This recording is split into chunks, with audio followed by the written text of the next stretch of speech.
Hello, very good morning. मेरा नाम राखी है और आज हम स्टार्ट करने जा रहे हैं part number 28 of the chapter परमाणु की संरचना, structure of atom.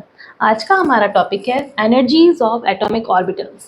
Quantum mechanical model of atom का आज का हम पार्ट कर रहे हैं एनर्जीज ऑफ एटॉमिक ऑर्बिटल्स। जब हम बात करते हैं एटॉमिक ऑर्बिटल्स, ऑर्बिटल्स कहाँ पाए जाते हैं? शेल के सब शेल में पाए जाते हैं। जब हमने देखा, हम पढ़ चुके हैं कि जब एटम है, एटम के सेंटर में न्यूक्लियस है, न्यूक्लियस के चारों ओर पाए जाने वाले shell K L M N, जहाँ एन की वैल्यू प्रिंसिपल क्वांटम नंबर्स की value n is equals to 1, n is equals to 2, n is equals to 3 and so on, इस तरीके से होती है। हमने ये देखा है कि जब न्यूक्लियस से पास में जब शेल होता है उसकी एनर्जी लो होती है कंपेरेटिव टू अदर शेल, यानी सबसे कम energy n is equals to 1 की, उससे ज़्यादा n इज इक्वल्स टू 2 की, उससे ज़्यादा n is equals to 3 and so on. जैसे जैसे न्यूक्लियस से शेल की दूरी बढ़ती है उनकी एनर्जी भी बढ़ती है। हम बात करने जा रहे हैं इन शेल के सब शेल में पाए जाने वाले ऑर्बिटल्स की। इन ऑर्बिटल्स की एनर्जी को हम आज देखेंगे इस पार्ट में। स्टार्ट करते हैं। जब हम बात करें एनर्जीज ऑफ डिफरेंट ऑर्बिटल्स की, एस पी डी एफ, जो सब शेल हैं, सब शेल में जब ऑर्बिटल्स की बात करें, एस में 1 ऑर्बिटल है, पी के 3 ऑर्बिटल्स हैं, डी के 5 ऑर्बिटल्स हैं और एफ के 7 ऑर्बिटल्स हैं। हम इनकी बात कर रहे हैं ऑर्बिटल्स की। अब इनकी एनर्जी को हम देखें, हम जानते हैं कि एक हाइड्रोजन एटम है, हाइड्रोजन लाइक पार्टिकल्स यानी आइसो इलेक्ट्रॉनिक स्पीशीज, जिसमें केवल एक इलेक्ट्रॉन है। हाइड्रोजन में केवल एक इलेक्ट्रॉन है और एक प्रोटॉन है।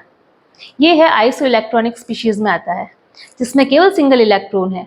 जब इलेक्ट्रॉन ग्राउंड स्टेट में होता है, यानी n इज इक्वल्स टू 1 में होता है, तो उससे बोला जाता है ग्राउंड स्टेट। जब इलेक्ट्रॉन उत्तेजित अवस्था में आता है, उसे जब एक्साइटेड किया जाता है, कोई भी बाह्यतम एनर्जी दी जाती है, उसको ऊर्जा दी जाती है, और जब इलेक्ट्रॉन एक्साइटेड स्टेट में आता है तो वो जंप करता है हायर एनर्जी लेवल में। वो जंप करता है जब हायर एनर्जी लेवल में n is equals to 2, n is equals to 3, n is equals to 4 में, तो उनके जो सब शेल हैं और उनमें जब पाए जाने वाले ऑर्बिटल्स हैं, उन सबकी एनर्जी लेवल सेम होता है। जब उन सबकी एनर्जी लेवल सेम है तो उन्हें कहा जाता है डीजेनरेट ऑर्बिटल्स। डीजेनरेट ऑर्बिटल्स क्या है? शेल के सब शेल में पाए जाने वाले वो ऑर्बिटल्स जिनकी एनर्जी सेम है। ये केवल होता है सिंगल इलेक्ट्रॉन स्पीशीज, यानी आइसो इलेक्ट्रॉनिक स्पीशीज, यानी हाइड्रोजन एटम के लिए। ये बात की जा रही है केवल और केवल हाइड्रोजन एटम के लिए।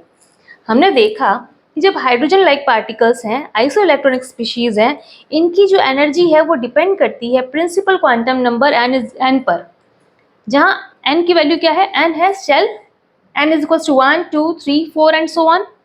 तो इनकी जो एनर्जी डिपेंड करती है केवल और केवल प्रिंसिपल क्वांटम नंबर पर, n पर। जब n की वैल्यू ज़्यादा होगी तो एनर्जी ज़्यादा होगी, जब n की वैल्यू लो होगी तो एनर्जी भी लो होगी। ये है केवल आइसो इलेक्ट्रॉनिक स्पीशीज के लिए, हाइड्रोजन एटम के लिए। जब हम बात करें, ये देखिए, ये है हाइड्रोजन एटम का एनर्जी लेवल डायग्राम है। ये एनर्जी लेवल डायग्राम ये बता रहा है कि जब इलेक्ट्रॉन ग्राउंड स्टेट में होता है, यानी कौन सा ऑर्बिटल है? 1s ऑर्बिटल में है इलेक्ट्रॉन। जब ये ग्राउंड स्टेट है, ग्राउंड स्टेट को हिंदी में बोलते हैं तलस्थ अवस्था। तलस्थ अवस्था में जब इलेक्ट्रॉन है तो ये 1s ऑर्बिटल में होता है। जब इलेक्ट्रॉन एक्साइटेड होता है, उसे ऊर्जा दी जाती है, वो उत्तेजित होता है, तो उत्तेजित अवस्था यानी एक्साइटेड स्टेट में आता है, वो है 2s 2p या फिर 3s 3p 3d। ये सारे उत्तेजित अवस्था में हैं। जब वो उत्तेजित अवस्था में आता है, 1s से 2s में आता है, 2s 2p। देखिए 2s का 1 ऑर्बिटल है 2s के लिए और 2p के लिए 3 ऑर्बिटल्स हैं। जब हम बात करें इन चारों ऑर्बिटल्स की, तो इन सबकी एनर्जी सेम है। इन सब की एनर्जी 2s के 1 ऑर्बिटल की और 2p के 3 ऑर्बिटल्स की एनर्जी सेम है। इन्हें कहा जाता है डीजेनरेट ऑर्बिटल्स। जिनकी एनर्जी सेम है उन्हें कहा जाता है डीजेनरेट ऑर्बिटल्स। इसी तरीके से अगर 2s से और 2p से इलेक्ट्रॉन एक्साइटेड स्टेट में आता है और जंप करता है 3s में या फिर 3p में या फिर 3d में, तो इन सब की एनर्जी सेम है। 3s का 1 ऑर्बिटल, 3p के 3 ऑर्बिटल्स और 3d के 5 ऑर्बिटल्स, इन सब की एनर्जी सेम है। इन्हें कहा जाता है डीजेनरेट ऑर्बिटल्स। जब ऑर्बिटल्स ऑफ सेम सबशेल के हैं orbitals of same subshell having the same energy level is called degenerate orbitals. देखें, orbitals of same subshell having same energy level is called degenerate orbitals. तो इस तरीके से hydrogen atom के लिए ये डीजेनरेट ऑर्बिटल्स हैं जिनकी एनर्जी लेवल सेम है। जब हम बात करें मल्टी इलेक्ट्रॉन एटम्स के लिए जो एनर्जी होती है, ऑर्बिटल्स की जो एनर्जी है, वो डिपेंड करती है प्रिंसिपल क्वांटम नंबर्स और एजीमुथल क्वांटम नंबर दोनों पर। केवल आइसो इलेक्ट्रॉनिक जो स्पीशीज थी, सिंगल इलेक्ट्रॉन स्पीशीज के लिए जो एनर्जी है वो डिपेंड कर रही है केवल प्रिंसिपल क्वांटम नंबर n पर, जबकि मल्टी इलेक्ट्रॉन एटम्स जो हैं उनकी जो एनर्जी है वो डिपेंड करती है n यानी प्रिंसिपल क्वांटम नंबर्स और l यानी एजीमुथल क्वांटम नंबर दोनों पर। ये देखिए, इन एटम्स के लिए जो मल्टी इलेक्ट्रॉनिक एटम्स हैं, उन एटम्स के लिए सब शेल की energy s p d f इनकी एनर्जी लेवल अलग अलग होते हैं। क्यों अलग अलग होते हैं? मल्टी इलेक्ट्रॉन जो एटम्स हैं उनमें एक या दो या उससे अधिक इलेक्ट्रॉन्स पाए जाते हैं। जब वो न्यूट्रल स्टेट में होते हैं तो जितने इलेक्ट्रॉन्स हैं उतने ही प्रोटॉन में पाया जाने वाला पॉजिटिव चार्ज इलेक्ट्रॉन्स को अट्रैक्ट करता है। जब न्यूक्लियस का पॉजिटिव चार्ज उसके n=1 जो शेल है उनके इलेक्ट्रॉन्स को अट्रैक्ट करता है, उसके बाद n=2 के इलेक्ट्रॉन्स को अट्रैक्ट करता है। लेकिन बीच में प्रॉब्लम ये आती है कि इलेक्ट्रॉन्स जो कि नेगेटिव चार्ज के हैं वो एक दूसरे को रिपल्शन करते हैं।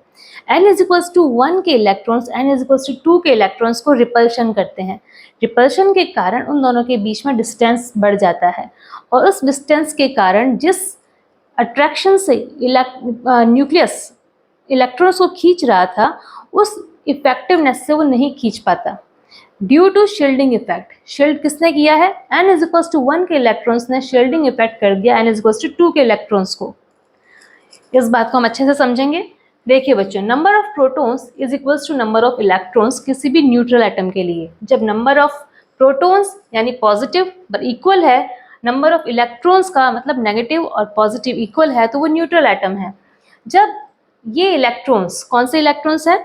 जब n=1 के शेल के इलेक्ट्रॉन्स L शेल के n=2 के इलेक्ट्रॉन्स को रिपल्शन कर रहे हैं due to negative same charge है तो एक दूसरे को रिपल्शन कर रहे हैं, लेकिन न्यूक्लियस पॉजिटिव चार्ज का है और ये पॉजिटिव जो है n=1 के इलेक्ट्रॉन्स को अट्रैक्ट कर रहा है।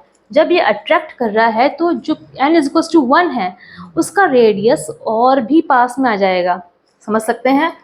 तो n=1 का जो रेडियस है, क्योंकि ये अट्रैक्ट कर रहे हैं तो n=1 का radius compare to hydrogen atom के, इसमें n=1 का रेडियस कम होगा। अगर हम बात करें, अगर ये इलेक्ट्रॉन, अब जो ये पॉजिटिव न्यूक्लियस है, अब ये n=2 के इलेक्ट्रॉन्स को अट्रैक्ट कर रहा है, लेकिन बीच में n=1 के इलेक्ट्रॉन आ रहे हैं जो कि इनको n=2 के इलेक्ट्रॉन्स को रिपल्शन कर रहे हैं। तो इससे लगने वाला इफेक्टिव न्यूक्लियर चार्ज जो न्यूक्लियस से लगेगा n=2 के इलेक्ट्रॉन्स के लिए, जो इफेक्टिव न्यूक्लियर चार्ज है वो कम हो जाएगा। कम क्यों हो जाएगा? Due to shielding effect. n=1 के इलेक्ट्रॉन्स द्वारा n=2 के इलेक्ट्रॉन्स का शील्डिंग हो रहा है। ये जस्ट इसी तरीके से है कि सपोज धूप आ रही है बहुत तेज और बीच में आपने कोई अम्ब्रेला लगा ली है और वो धूप आप तक उतना इफेक्ट नहीं दे रही है, तो बीच में ये शील्ड किसने किया है? n=1 के इलेक्ट्रॉन्स ने n=2 के इलेक्ट्रॉन्स को शील्ड किया है। तो ये है शील्डिंग इफेक्ट यानी परिरक्षण प्रभाव। हिंदी में कहा जाता है परिरक्षण प्रभाव। किससे हुआ है ये?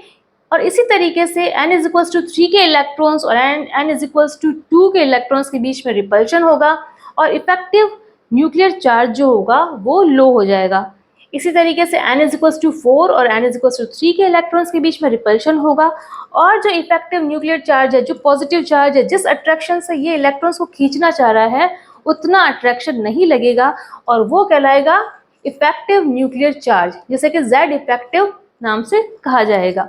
ये Z इफेक्टिव यानी Z इफेक्टिव है, ये इफेक्टिव न्यूक्लियर चार्ज जो है वो डिक्रीज, जैसे जैसे शील्डिंग इफेक्ट बढ़ेगा वैसे वैसे ही इफेक्टिव न्यूक्लियर चार्ज कम होता जाएगा। इसी वजह से s ऑर्बिटल्स में इफेक्टिव न्यूक्लियर चार्ज सबसे ज़्यादा होता है, क्योंकि s ऑर्बिटल्स के बीच में, न्यूक्लियस और s ऑर्बिटल्स के बीच में कोई प्रकार के इलेक्ट्रॉन्स नहीं आते। n=1 होगा, उनके लिए Z इफेक्टिव सबसे ज़्यादा होगा, उससे कम p ऑर्बिटल्स के लिए, उससे कम d ऑर्बिटल्स, उससे कम f ऑर्बिटल्स के लिए। ठीक है, तो इस तरीके से ये इनका घटते हुए क्रम में है s p d f। ये डिक्रीजिंग ऑर्डर में है, सबसे ज़्यादा s के लिए, फिर p, फिर d, फिर f। और इसी कारण से इन ऑर्बिटल्स की मल्टी इलेक्ट्रॉन एटम्स के लिए जो एनर्जी लेवल देखा गया, उनमें जो सब शेल के जो ऑर्बिटल्स हैं, इन सबके एनर्जी लेवल्स अलग अलग होते हैं। जबकि हाइड्रोजन में ऐसा नहीं होता है, क्योंकि हाइड्रोजन में एक इलेक्ट्रॉन और एक प्रोटॉन है। तो सिंगल प्रोटॉन है और सिंगल इलेक्ट्रॉन्स है, वो अपनी क्षमता के अनुसार ही इलेक्ट्रॉन को खींचता है, अपनी क्षमता के अनुसार ही उसका रिस्पेक्टिव न्यूक्लियर चार्ज इक्वल होता है सभी शेल के लिए। तो इसलिए उनमें कोई चेंजेस नहीं आता। जबकि चेंजेस कब आया है? जब ये मल्टी इलेक्ट्रॉन्स है। जब ये मल्टी इलेक्ट्रॉन्स होंगे, जब इनमें रिपल्शन होगा, जब इनमें शील्डिंग इफेक्ट आएगा, और इसी कारण से इफेक्टिव न्यूक्लियर चार्ज बढ़ेगा या घटेगा। तो ये वजह है मल्टी इलेक्ट्रॉन सिस्टम के लिए। तो एक से अधिक इलेक्ट्रॉन्स पाए जाने वाले एटम्स में शील्डिंग इफेक्ट के कारण इन ऑर्बिटल्स की एनर्जी, इन सब शेल की एनर्जी में डिफरेंस आता है। s, p, d, f के एनर्जी लेवल्स में डिफरेंस आता है। जबकि हाइड्रोजन के एटम में s, p, d, f जो सब शेल हैं, उनकी एनर्जी लेवल में कोई डिफरेंस नहीं आता है और डीजेनरेट ऑर्बिटल्स क्रिएट होते हैं। जबकि मल्टी इलेक्ट्रॉन सिस्टम में डीजेनरेट ऑर्बिटल्स क्रिएट नहीं होते। उसके बाद अगर हम बात करें कि arrangement of orbitals with increasing energy on the basis of n+l rule. n+l rule जब हम बात कर रहे हैं मल्टी इलेक्ट्रॉनिक्स एटम की, तब n+l रूल लगता है। ये n+l रूल क्या बताता है? जैसे कि ऑर्बिटल्स हैं 1s, 2s, 2p, 3s, 3p, 4s, 3d and 4p। ये सारे ऑर्बिटल्स हैं। जब इनमें देखें कि n की वैल्यू क्या है, principal quantum numbers for 1s, ये 1 है तो principal quantum number 1, and s के लिए l की वैल्यू 0। तो यहाँ n और l की वैल्यू है। जब हमने इसको टोटल किया है 1 + 0 is n+l is equal to 1। यहाँ n+l इज इक्वल टू 1 है। जब n+l की वैल्यू कम आ रही है तो उसकी एनर्जी भी कम है। जब n+l की वैल्यू अधिक आती है तो उसकी एनर्जी भी अधिक है।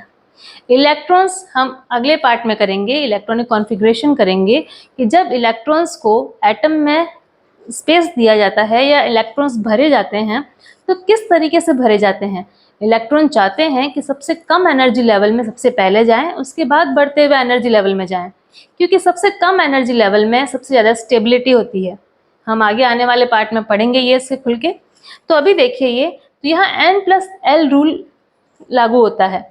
तो n+l रूल के अनुसार 1s ऑर्बिटल के लिए n की वैल्यू 1 एंड l की वैल्यू 0 है, n+l इज इक्वल टू 1। यहाँ 2s के लिए n की वैल्यू 2 एंड l की वैल्यू 0 है, n+l is equal to 2p और 3s। 2p और 3s दोनों के लिए n+l की वैल्यू 3 है। जब दोनों के लिए n+l की वैल्यू 3 है तो इलेक्ट्रॉन तो कौन सा ऑर्बिटल है जिसकी एनर्जी लो है? तो इसमें जब देखा जाएगा, जब n+l की वैल्यू सेम आती है, तो जब देखा जाए कि एनर्जी लो किसकी है, तो जिसमें n की वैल्यू, प्रिंसिपल क्वांटम नंबर्स की वैल्यू जिसमें कम है, वो उसमें एनर्जी लो है। ये है 2p और ये है 3s, जिसमें n की वैल्यू 2p के लिए 2 है और 3s के लिए 3 है, यानी 2 लो है तो एनर्जी जो है इसकी लो होगी। तो 2p में एनर्जी लो है, उसके बाद 3s में है। इसी तरीके से देखें 3p और 4s के लिए n+l की वैल्यू 4 है दोनों के लिए। जब दोनों ही के लिए, दोनों ऑर्बिटल्स के लिए n+l की वैल्यू सेम है, तो हमने प्रिंसिपल क्वांटम नंबर को देखना है कि 3p के लिए 3 है और 4s के लिए 4 है। तो यहाँ 3 छोटा है 4 से, तो इसमें एनर्जी कम होगी कंपेयर टू 4s के। 4s और 4p के बीच में 3d है। 3d का बीच में होने का क्या मतलब है? क्योंकि 3d की जो एनर्जी है वो 4p से कम है लेकिन 4s से अधिक है। ये है n+l रूल के अनुसार। तो इसे हमने अच्छे से खुल के पढ़ा है। ये है n+l रूल, जिसमें क्या है, lower value of n+l lower energy of orbital है। और जब दो ऑर्बिटल्स के n+l की वैल्यू सेम आती है तो हमें किसको देखना पड़ता है? n की वैल्यू को। जहाँ प्रिंसिपल क्वांटम नंबर्स की वैल्यू कम होगी, उसकी एनर्जी, उस ऑर्बिटल की एनर्जी कम गिनी जाएगी। उसके बाद हम बात करें कि 3d की एनर्जी ज़्यादा है 4s से, ये हमने n+l रूल से देखा है। उसी तरीके से 3s की एनर्जी ज़्यादा है 2p से, उसी तरीके से 4s की एनर्जी है 3p से ज़्यादा है, और 4p की एनर्जी 3d से ज़्यादा है। तो इस तरीके से हमने आज कंप्लीट किया है अपनी ऑर्बिटल्स की एनर्जीज़ को। अब इन ऑर्बिटल की एनर्जी के अनुसार जब हमने इनकी एनर्जी देखी है, इसी के अकॉर्डिंग कम एनर्जी से अधिक एनर्जी की तरफ इलेक्ट्रॉन्स व्यवस्थित होते हैं किसी भी एटम में। तो पार्ट नंबर 29 में हम इलेक्ट्रॉन्स की व्यवस्था देखेंगे कि किस प्रकार से इलेक्ट्रॉनिक कॉन्फ़िगरेशन होता है, किस तरीके से इलेक्ट्रॉन व्यवस्थित होते हैं किसी एटम में। बच्चों पार्ट नंबर 29 में। अगर आपको ये वीडियो हेल्पफुल लगा हो, यूजफुल लगा हो तो प्लीज़ इसे लाइक करें, शेयर करें, सब्सक्राइब करें मेरे चैनल को। Thank you for watching. Thank you.